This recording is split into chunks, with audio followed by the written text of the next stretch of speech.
2010 we decided to use Bicon implant because at this time they had been already 25 years in the market, and I just didn't pay enough attention to read enough literature to see that this is working, and I should have changed much earlier.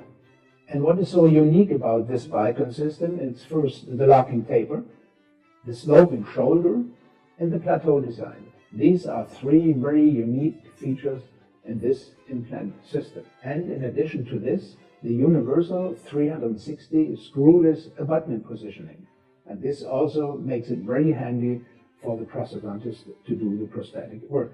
So the Bicon SHORT Implant is a paradigm change, and I have to tell you a little bit about this paradigm change. The bone around a Bicon implant and its functional response is different than the bone around the threaded implants. If you're looking at the 1.5 locking taper, it's a conical connection, and this means it's a bacterial seal.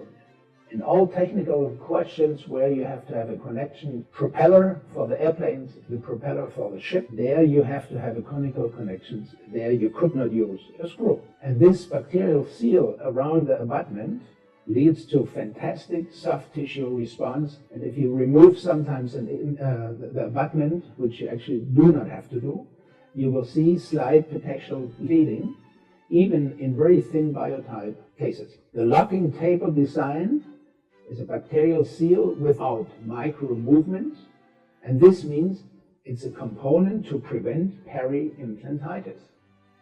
And the bacterial seal and the so-called double platform switching, this means with a hemispherical base of the abutment, you have something like a healing chamber in this area, and this leads sometimes to bone gain, as you have seen in this picture. This implant was applied after acute sinusitis and loss of a very long implant, and after waiting quite a time, we applied this implant without a sinus lift, without a crestal sinus, just applied it into the alveolar crest.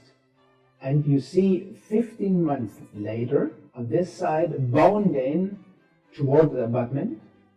And what's so fascinating in addition, as this implant seems to move a little bit, as I will explain in a few minutes, we have bone gain inside on the floor of the sinus because of functional load.